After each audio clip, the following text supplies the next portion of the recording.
Absolutely. Look, I've written obviously the teacher's manual for ACVZ, the sports games that I wrote.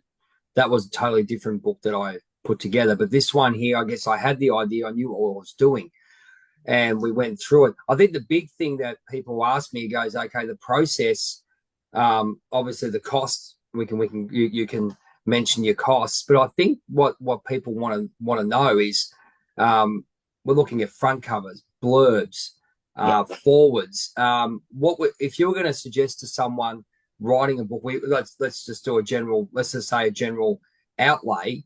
Not no, it could be anything, poetry, fiction, whatever it may be. Yeah. Is there a general outlay you go, right? You've got this idea and you've actually written it. What would be the process in that way? If Say if and if they've already written the book, say for example, they've already written it, but it hasn't been edited yet. It's raw.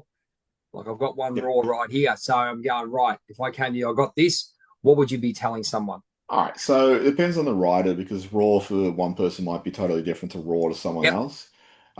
What we do at Busybird often is we recommend to people like get a manuscript assessment. So that's like a book report of whatever they've written, and the book report will cover the structure of the whatever they've done, the plot or the content if it's nonfiction.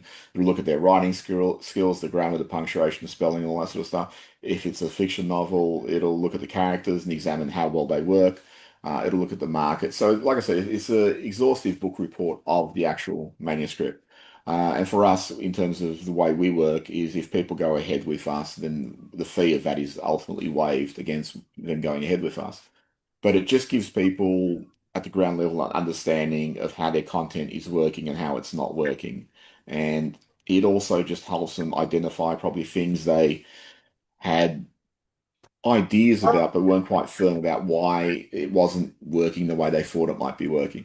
A lot of times, and I've experienced this myself when I was younger, a lot of times people sit down to write and have no idea what they're going to write. They Oh, have the vaguest, notion, but then they just write, and it's like they're finding their way as they go. And it's like I started writing this story that was a horror, but it's turned into a crime novel or whatever, and then okay. they're working it out as they go. Yep. So sometimes like a manuscript assessment can actually also challenge people to say, okay, what do you think your story's about? Because if you think it's about this, it seems to be actually about that.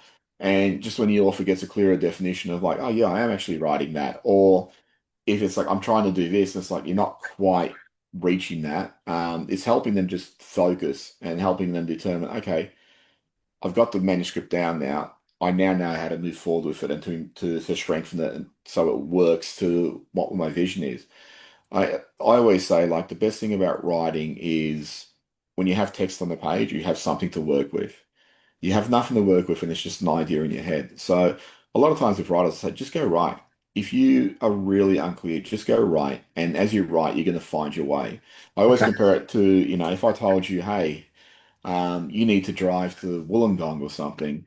Um, you'll jump in the car, you'll drive, you'll follow street signs, you might get lost several times, but ultimately you're going to find your way there. It might not have been the best way there. You might have gotten lost quite a few times, had to stop, ask the directions, had to, find the right street signs and all that. But you'll find your way there ultimately. And once you found your way there, you now have a blueprint on how to do it. And then you have a way to work it better. But if it's just a concept in your head, it's like, well, it's not something that's practical because it is just still shapeless in your imagination. So a lot of times I just say to people, just write, and then we'll have something to work with. You'll have something to work with, and you'll find out stuff. I mean, I'm sure you found that with your own writing. There's probably times you're writing, and as you're writing, you're going, oh, I didn't realize this is going to do this. I didn't realize this is going to Yep. link up to Absolutely. that. Oh, yeah. Yeah. Yeah.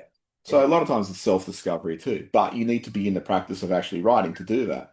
If you're just sitting around, at your job or, just sitting at home on the couch watching television, you can be daydreaming that, but that's not going to be as stimulating as actually writing on the page.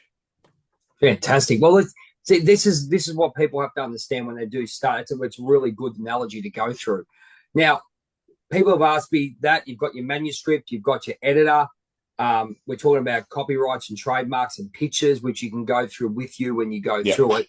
Um, let's look at the pro. Let's look at quickly. We've done the process. You put it into yourselves. You excuse me.